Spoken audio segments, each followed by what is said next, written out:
My brother mailed me luxury chocolates for my B-day. He phoned me an hour later. Have you eaten them yet?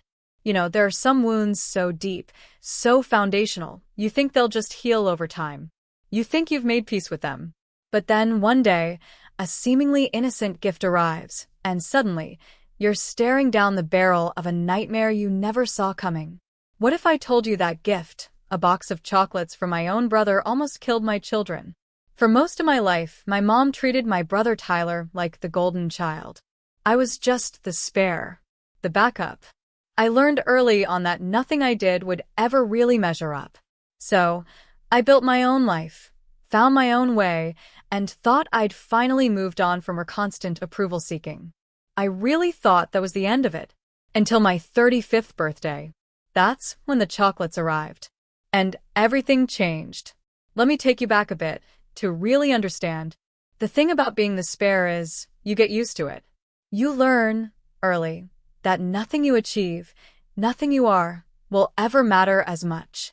I was standing in my mother's kitchen, a Tuesday afternoon, 35 years old, watching her absolutely fawn over a photo Tyler sent. He was at some fancy French restaurant in Buckhead, wine glass in hand, grinning like he'd invented happiness itself. Look at this.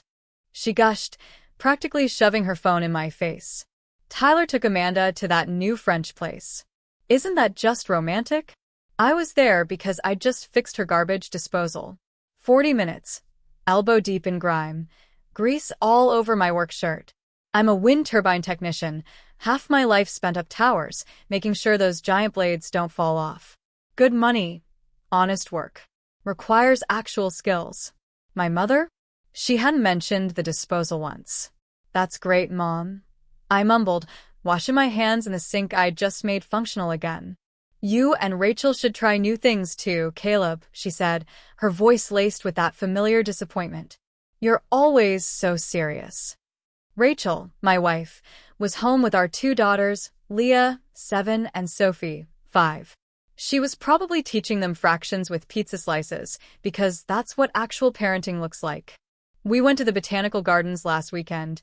I offered. The girls loved it.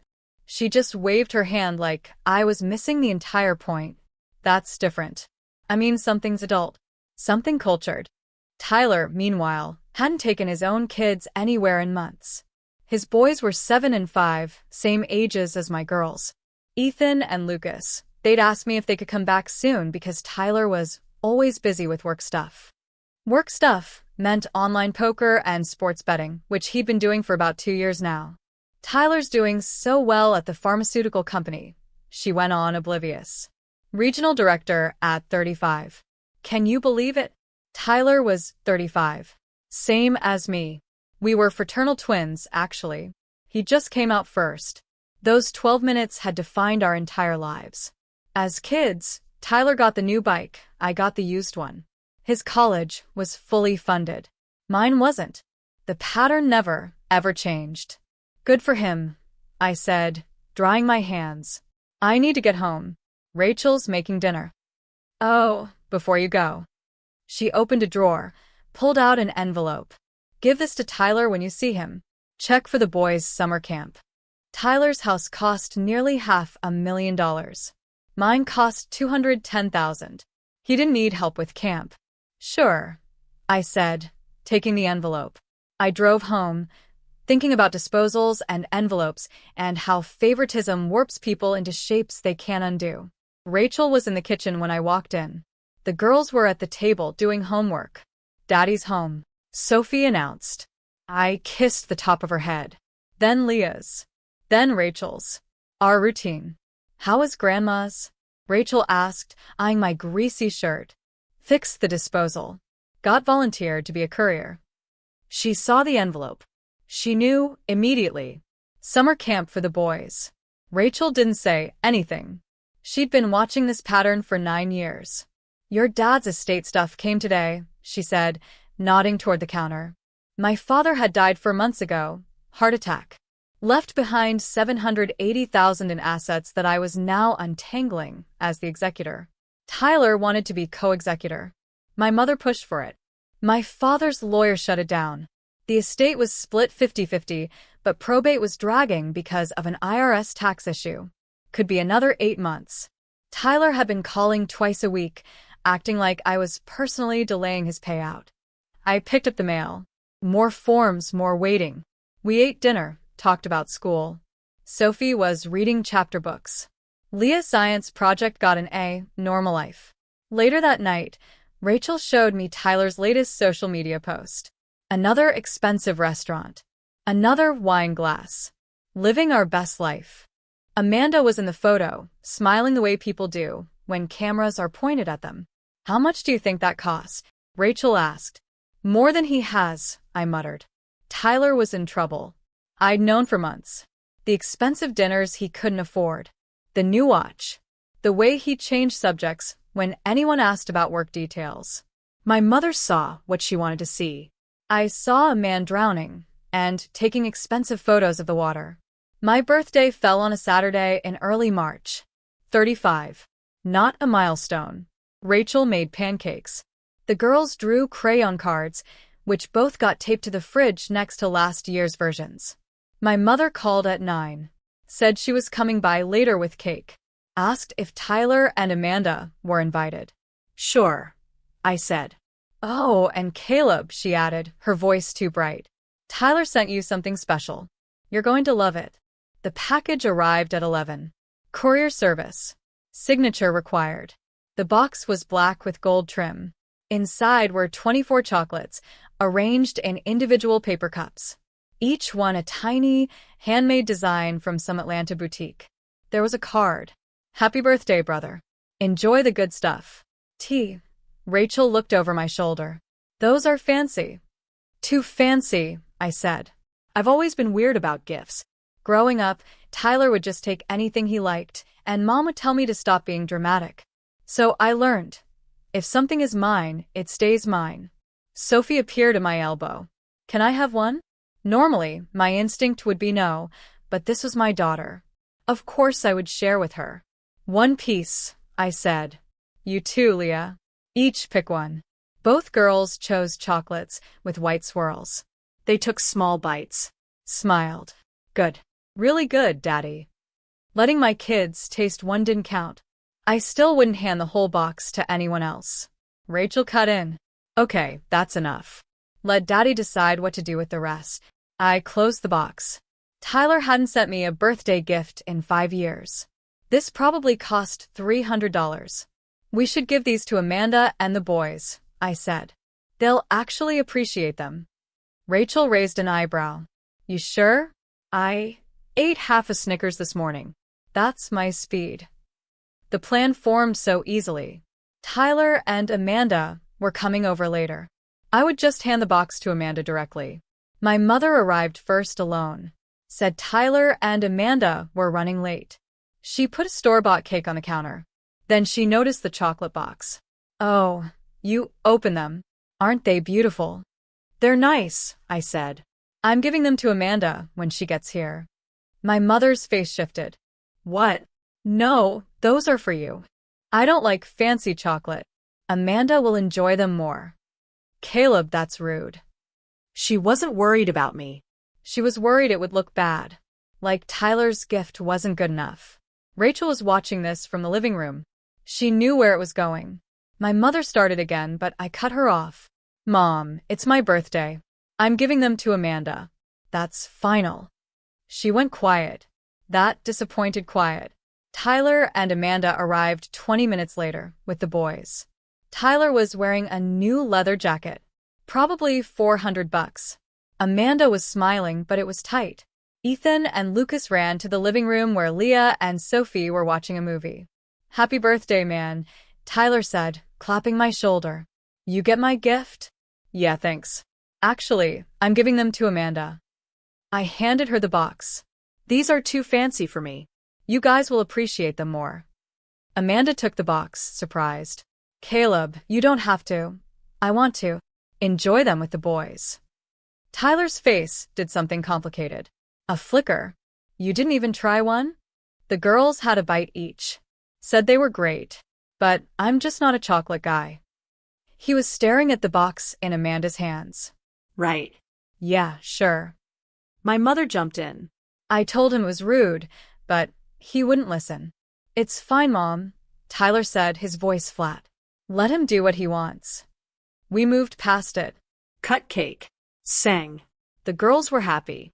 Tyler was quiet through the whole thing, though. Kept checking his phone. Stepped outside twice for calls.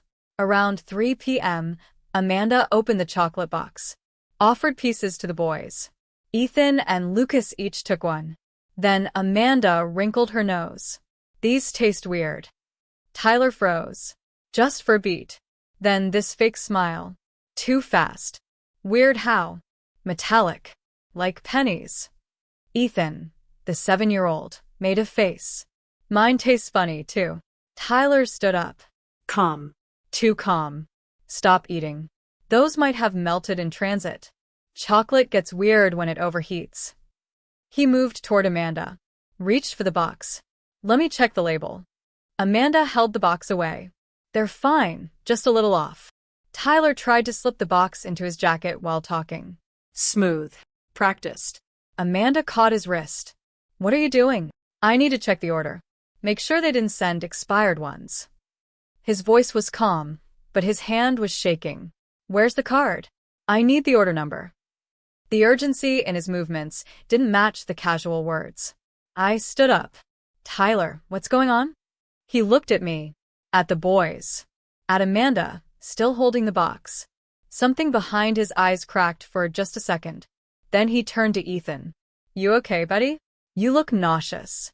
Ethan looked confused. I'm fine. No, you're not. I can tell.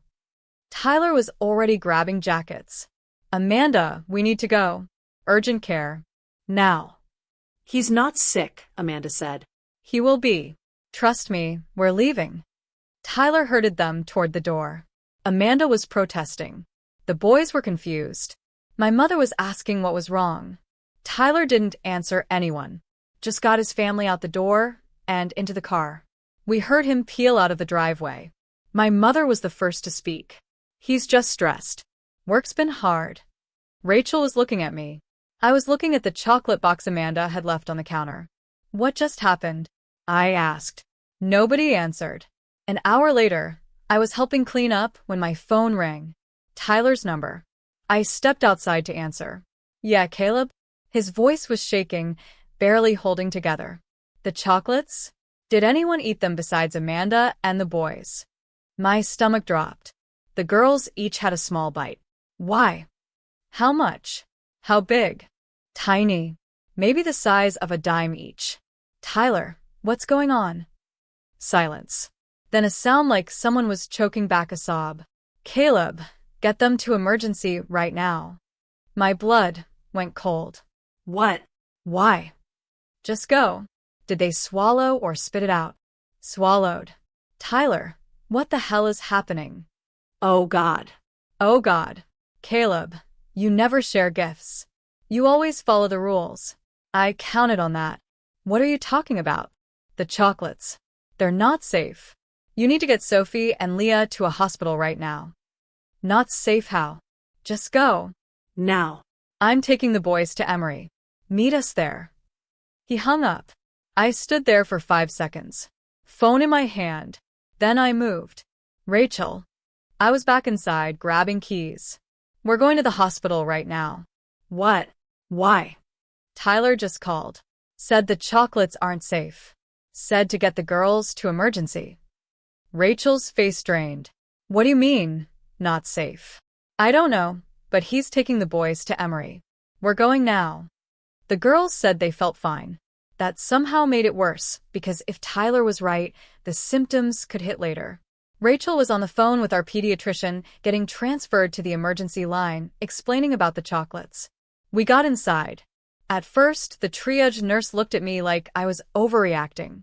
Then Rachel said the words, possible poisoning, and showed her photos of the box and the courier label.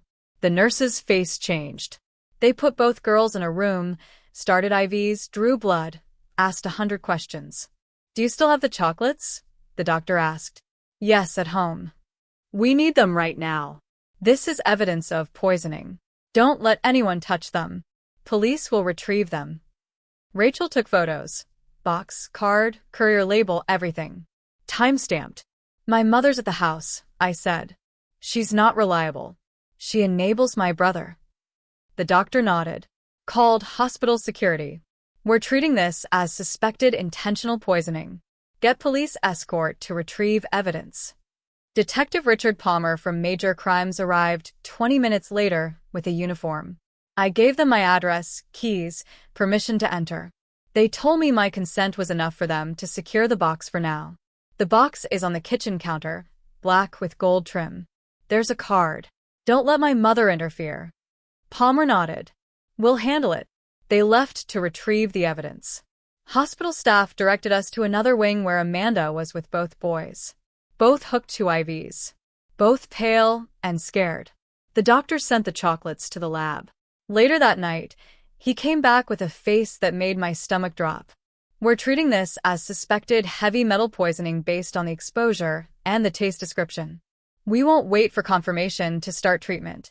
Early the next morning, the confirmation arrived. Arsenic trioxide. High concentration. Deliberately measured and dosed. The room spun. Deliberate? Rachel repeated, her voice a whisper. Someone put poison in these chocolates intentionally. This is attempted murder. Amanda appeared in the doorway, face wrecked. Who would do this? I didn't answer, because the answer was sitting in my chest like a stone. Tyler sent the chocolates. Tyler panicked when people ate them. Tyler called me asking if anyone ate them. Tyler knew.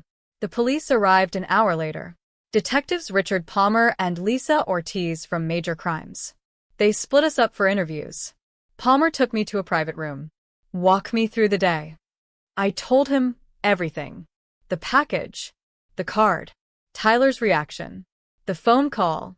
Your brother called you an hour after you gave the chocolates away? Yeah. Asked if anyone ate them. Told me to get my daughters to the hospital. Did he say why? Said they weren't safe. That I needed to go immediately. Palmer wrote that down. Mr. Hayes, do you believe your brother sent you poisoned chocolates? I looked at him. I don't want to believe it. But yeah. I think he did. Why would he do that? I told him about the gambling. The probate delays. The way my mother enabled him. Palmer kept me another hour. When they let me go, I found Rachel in Sophie's room. They're okay, Rachel said quietly. Small doses. They're flushing their systems. They'll be home tomorrow. I sat down hard. I gave them those chocolates. You didn't know. I should have known. Tyler doesn't send gifts. He barely remembers my birthday. This was wrong from the start, and I didn't see it. Rachel looked at me. This isn't on you. This is on whoever put poison in chocolate and mailed it. And we both know who that was. Amanda walked in, face red and swollen. The boys are stable. They ate more than your girls, but they'll be okay. She sat, staring at the floor. Tyler won't answer his phone. I've called 50 times. He brought us here and then disappeared. Where does he go when he disappears? His office. Sometimes your mom's place. I don't know anymore. My phone buzzed. Text from my mother. Tyler's at my house. He's very upset. You need to fix this. I showed it to Rachel. She read it twice. Fix this? Is she serious? She's always serious. Amanda saw the text. I'm going over there. That's not a good idea, Rachel said. I don't care. He's going to explain this now. I stood. I'll go with you. Rachel, stay with the girls. Rachel grabbed my arm. Caleb, if he really did this, then I need to hear him say it.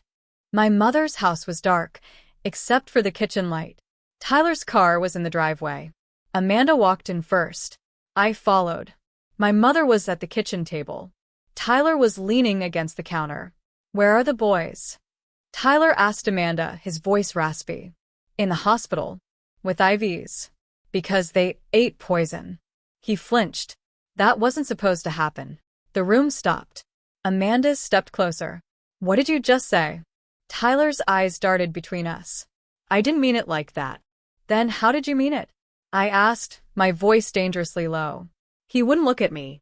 You were supposed to eat them, Caleb. Not share them. You never share birthday gifts. My mother's voice cut in, sharp and frantic. Tyler, stop talking. No, Amanda's voice was ice. Keep talking. Explain how our children ended up in the hospital. It's the probate, Tyler said, words tumbling fast, a dam breaking. I needed the money. I owe people. Bad people. They're not waiting 8 more months. Who do you owe? I asked. Loan sharks. Online operations. I'm down 400,000. They want it now. They've threatened Amanda. The boys. They know where we live. The number sat there like a grenade. You lost $400,000? Amanda repeated, her voice hollow. I can win it back. I just need the inheritance. But Caleb's dragging his feet. I needed him out of the way. He added, his voice cracking, I didn't know it wouldn't work like that. I thought if you were gone, the estate would release the money. Mom told me you were holding it back. My mother stood. He doesn't mean that. He's confused. Mom, stay out of this. I snapped. Don't talk to your mother that way. Tyler yelled. This is your fault. If you just handled probate faster. I can't speed up the IRS. There's a tax issue. You're lying. You're holding the money because you've always been jealous. Amanda laughed. A sharp, painful sound. He tried to kill his brother, and he's making it about jealousy. Tyler's face twisted. I didn't try to kill him. I just needed him gone. It would have been quick. My mother was crying now. Tyler, please stop. Why? He was yelling, pacing. Everyone's acting like I'm the bad guy. I needed help and nobody would help me. You never asked, I said. You almost killed your own children. Amanda cried. Our boys ate that poison because of you. Tyler stopped. Looked at her. That was his fault. He gave them away. Amanda's phone was in her hand. Screen dark. She didn't hold it up like a prop. She just kept it low, recording everything. Tyler saw it. Lunged forward. Are you recording me? Amanda pulled back. Tyler grabbed for her wrist. I stepped between them fast, blocked his arm. Don't touch her. Tyler shoved me hard. I stumbled back 1 step. That was enough. I pushed him back.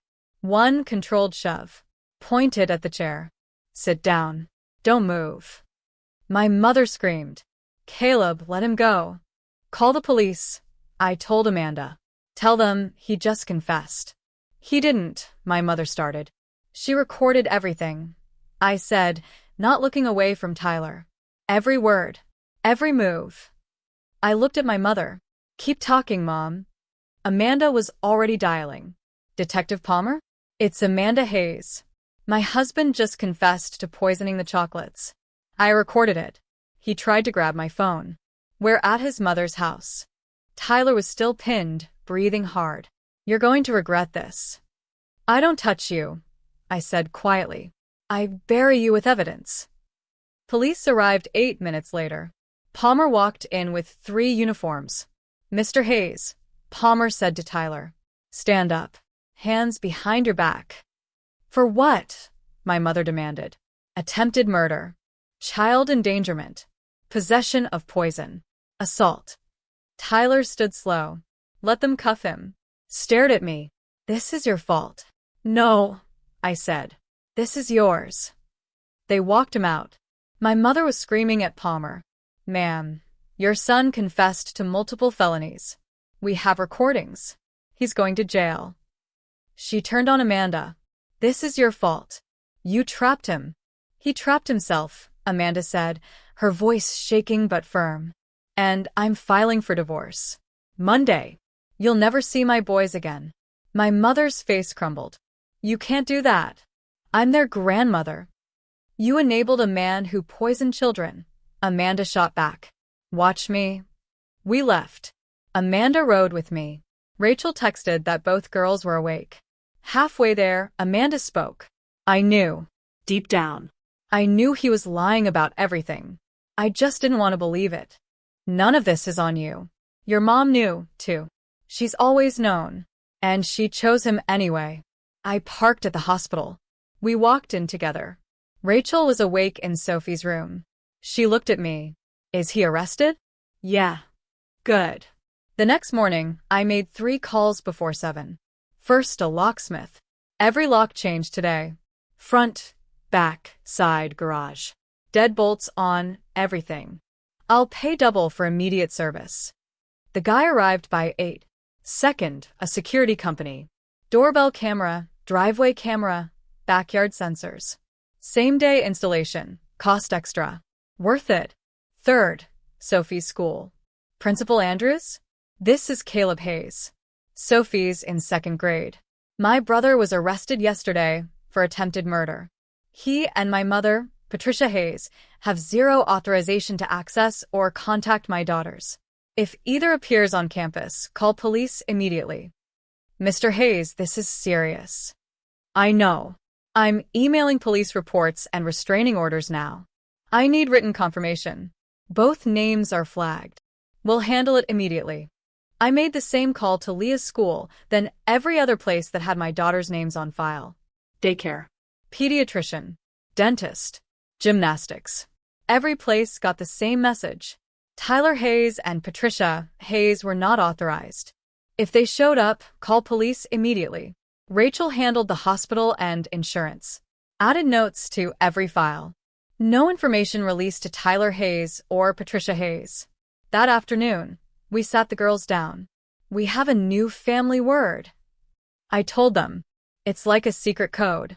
If anyone you don't know tries to talk to you, you say red balloon to the nearest adult. Can you remember that? Red balloon, Leah repeated, a serious face. Red balloon, Sophie echoed. Good. And if Uncle Tyler or Grandma shows up anywhere, school, park, anywhere, you run to a teacher and say red balloon. They'll help you. Understand? Both nodded. Why can't we see Grandma? Sophie asked.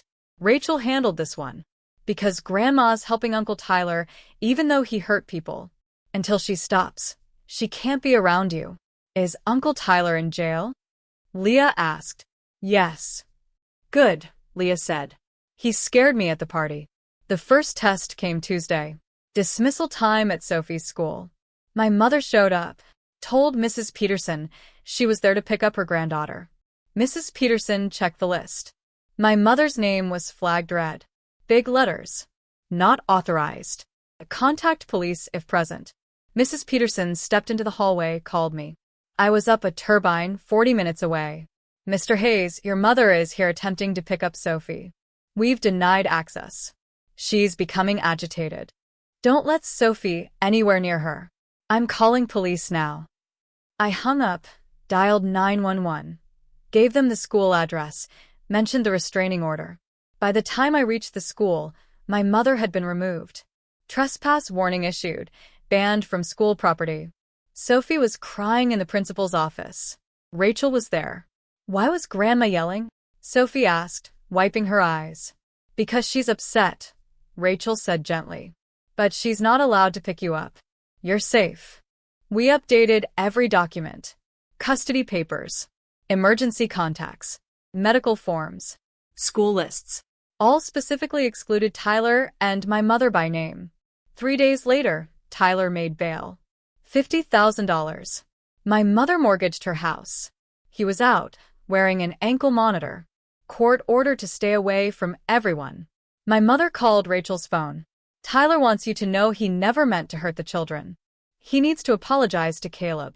Rachel's response was ice. Tell Tyler to write his apology on the back of his prison intake form. He'll be filling one out permanently soon. She hung up, blocked the number. My mother showed up at my work the following week. Gate security called. She's not authorized. Escort her off property. She refused. Started yelling. Site supervisor Joel, a 60-year-old former Marine, handled it. Ma'am, you need to leave now or I'm calling cops. She left, but half the crew heard it. Joel pulled me aside Friday. Your mother's unhinged. You handling it. I showed him the restraining orders. Police reports. Tyler's arrest. He read through it, whistled low. Your brother really tried to kill you. Yeah. And your mom's defending him. Yeah. Keep her away. Let me know if she returns. Week 3. Amanda found a note on her windshield. Block letters. Drop the charges or your boys get hurt worse next time. She photographed it, bagged it, called Palmer. Palmer told her not to touch anything and asked whether any neighbor cameras faced the parking lot. Between the camera footage, phone records, and Tyler's messages, it didn't take them long to land on Victor, a loan shark associate. Tyler paid him $5,000 to scare Amanda. Victor got arrested. Flipped immediately in interrogation. Tyler's still planning something. Kept talking about probate. About how if Caleb wasn't around, the money would move faster. Palmer called me at 11 p.m. Your brother's planning something. We're moving to revoke bail. Next morning, Tyler's bail got revoked. Judge cited witness intimidation. Flight risk. Tyler went back to county jail. Sat there until trial. But my mother didn't stop. Called everyone. Tyler's friends, extended family, church people. Said I was lying. That Tyler was innocent. That I fabricated evidence. Some believed her. My aunt. My uncle. 2 cousins. All said, you need to forgive Tyler. He's family.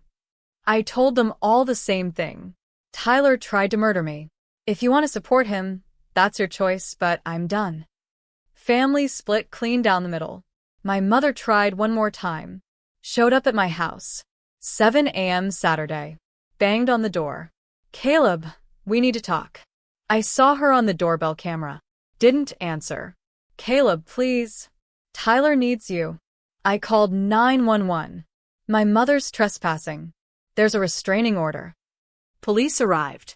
2 officers. Ma'am, leave now or you'll be arrested. She finally went, yelling through the door. This isn't over, Caleb. Officers issued a formal trespass warning. Next time, she would get arrested. Why is Grandma so mad? Sophie asked through tears. Because she doesn't understand that Uncle Tyler did something very bad, Rachel explained. She's choosing to help him instead of accept the truth. Rachel started having nightmares. Woke up gasping. Tyler breaking in. Poison in food. My mother taking Sophie. Amanda moved the boys twice. First to her parents' house, then to a friend's cabin outside Chattanooga when my mother drove by 3 times in one day. I feel like I'm in witness protection, Amanda told me. The boys kept asking when they could go home. After trial, we'd tell them. Once Tyler's sentence, Palmer called with updates. Prosecutors were building an airtight case. Tyler's search history. Chocolate purchase. Arsenic order. Recorded confession. Witness intimidation. But his attorney's good. Robert Wu. He'll try to muddy the waters. Juries are unpredictable. 3 months before trial, I started documenting everything. Every voicemail my mother left. Every text. Every social media post claiming Tyler was innocent. Rachel did the same with Amanda's evidence. Threatening note. Phone records. Timeline. We were building backup. Making sure Tyler never escaped. Trial date appeared, July 15th. We counted down like prisoners. For months. 3, 2. Waiting for justice. The trial started in July. Courthouse packed. News cameras outside. Tyler's defense attorney, Robert Wu, was a specialist in criminal defense. My mother was paying with money she didn't have. Opening statements lasted 2 hours. Wu painted Tyler as desperate, driven to temporary insanity by gambling addiction and predatory lenders.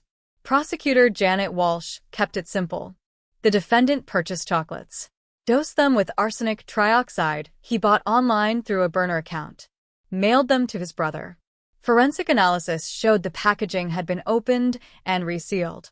When children ate them instead, he panicked.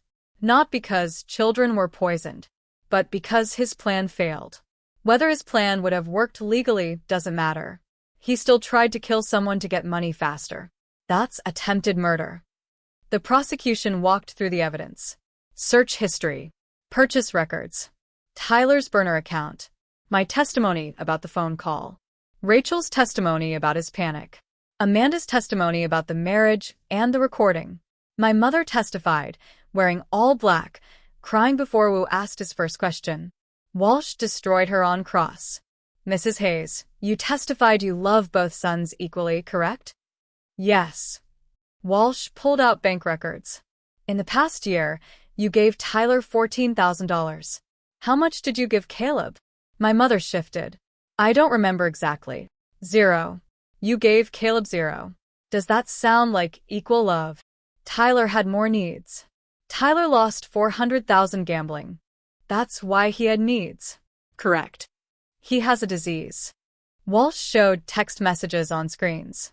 Here's a text from you to Tyler dated February 15th, 2 weeks before the poisoning. Quote, Caleb is holding your money hostage. He could release it if he wanted to. Did you send that? Yes, but... And this one, dated February 20th. Your brother has always been jealous of you. He wants to keep you struggling. Did you send that? Yes. So, you actively told Tyler that Caleb was deliberately preventing him from getting his inheritance, even though that wasn't true. Correct. I thought it was true. Did you verify that with anyone? Estate lawyer? Probate court? No, you assumed Caleb was being malicious and fed that narrative to your other son. A son desperate for money. A son who then tried to murder his brother. Objection. Wu yelled. Sustained, the judge said, but the jury saw it. Walsh then played the recording. Tyler's voice filled the courtroom. You were supposed to eat them, Caleb, not share them. You never share birthday gifts. It's the probate. I needed the money. I owe people, bad people. I needed him out of the way. I didn't know it wouldn't work like that. I thought if you were gone, the estate would release the money. Mom told me you were holding it back. It would have been quick. The jury's faces changed. Doubt became certainty. The defense tried manufacturing reasonable doubt. It didn't work. The evidence was too clear. Tyler bought arsenic. Tyler dosed chocolates. Tyler called panicking when people ate them. Tyler confessed on tape. Jury deliberated 6 hours. Guilty on all counts. Tyler's face didn't change. My mother screamed. Security removed her. Sentencing 2 weeks later. Judge Morrison read the penalties. Attempted murder, 20 years. Child endangerment, 5 years per child, consecutive. Possession, 3 years. Witness intimidation, 4 years. Total, 37 years. Tyler would be 72 at parole. He looked at me as they took him away. Still thought it was my fault. 6 months after sentencing, probate closed. $780,000 split 2 ways. I filed the paperwork myself. Because of the conviction and restitution orders, the court structured Tyler's share to go straight to his kids. Trust locked until they were 25. Court order restitution took $40,000 for hospital bills and legal fees. The trust structure bypassed Tyler completely. Went directly to Ethan and Lucas. Tyler could never touch it. Even if he got out early, the money was protected. Amanda got full custody. Tyler's visitation rights terminated. He appealed. Lost. My mother lost her house. Moved to a small apartment near Atlanta. Visited Tyler twice a month. Told anyone who would listen that I destroyed her family. Extended family split. Half understood, half didn't. Christmas cards stopped coming. 9 months after sentencing, Tyler sent letters. 1 a week. Always my fault. Always my choice. My mother started calling from blocked numbers, using other people's phones. 1 voicemail got through. Tyler's deteriorating. He's suicidal. If he dies in there, that's on you. Rachel deleted it. Manipulation. I know. You're not going. I'm not going. Palmer called weeks later. Your mother tried to visit you at work. Made threats. She's escalating. Tyler's final appeal got denied. She's not processing it. A month passed. Quiet. Then on a Saturday in late October, I was at the Botanical Gardens with Rachel and the girls when I saw her. My mother, near the fountain, watching us. Rachel saw her, grabbed my arm. Caleb, I see her. We left, moved toward the exit. She followed, keeping her distance. We reached the car, loaded the girls. My mother was across the lot, watching. I walked toward her. Rachel hissed. Don't. Stay with the girls. Lock the doors. I stopped 10 feet away. What do you want? To talk to my son. You're not allowed near me. Court order. We're family. We were family. You chose Tyler. He's my son. You're my son. You don't love me. You never did. Tyler was the golden child. I was the spare. She stepped closer. I stepped back. Tyler's dying in there. He needs family. He tried to murder me. He made a mistake. Stop calling it a mistake. It was attempted murder. Premeditated. He was desperate. Then ask for help. Don't mail poison. If you just released the money, I couldn't. The IRS locked it. Federal law. She was crying now. Please, Caleb. Visit him once. Let him apologize. No, please. He's your brother. He stopped being my brother when he put arsenic in chocolate. You're so cold. I'm choosing safety over sentiment. If you don't visit him, you'll regret it. I won't. Tyler's in prison for 37 years. His kids will be adults before parole. He'll never touch his inheritance. He'll never see his boys grow up. He'll die knowing he destroyed everything for money he'll never get. She was shaking. You did this. No. He destroyed himself. I made sure justice was served. I made sure my daughters were safe. That's not cruelty. That's consequence. You're heartless. I'm alive. My daughters are alive. Tyler's children are alive. That's victory. I turned, walked back to the car. She was screaming something about forgiveness. I got in, locked the doors. Rachel was watching me. You okay? Yeah. We drove home, walked inside, locked the door. The girls were watching a movie. Rachel was making dinner. Normal life. Tyler wanted money badly enough to kill for it. He got 37 years. My mother wanted her golden child badly enough to destroy her other son. She got isolation. I wanted peace badly enough to stay quiet for 35 years. I got war. And I won. Later that night, Rachel and I sat on the back porch. Stars out. Air cool. Tyler's up for parole review in 35 years, she said. I'll be 70. You going to speak at the hearing? Yeah. Make sure they keep him locked up. Rachel leaned into me. You thinking about him? Nope. Thinking about breakfast. The girls want pancakes. They always want pancakes. Then pancakes it is. We went inside, locked the door, turned off the lights. Just us. Our family. The one we built without compromise. Cameras on, doors locked. That's the only peace I owe anyone. A year later, the fear faded into something colder and steadier. School pickup lists that never change. The girls stopped asking about grandma. And when they did, we told them the truth in kid-sized pieces. Amanda rebuilt her life from the ground up. The boys laugh easier now. Tyler's letters still show up sometimes, full of blame and excuses, but they go straight into a folder for the lawyers. He wanted a shortcut to money. He bought himself decades of concrete and steel instead. As for my mother, she made her choice. I made mine. Some nights Rachel and I sit on the porch and listen to the quiet. Not the fragile quiet you hold your breath for. The real kind. The kind you earn. And every Saturday morning, I make pancakes because peace doesn't have to be poetic. Sometimes, it just has to be safe. So, I guess I'm asking you, if you found yourself in my shoes, faced with such a brutal betrayal from your own family, how far would you go to protect yours? What lines would you draw? Let me know in the comments below. I'm really curious to hear your thoughts.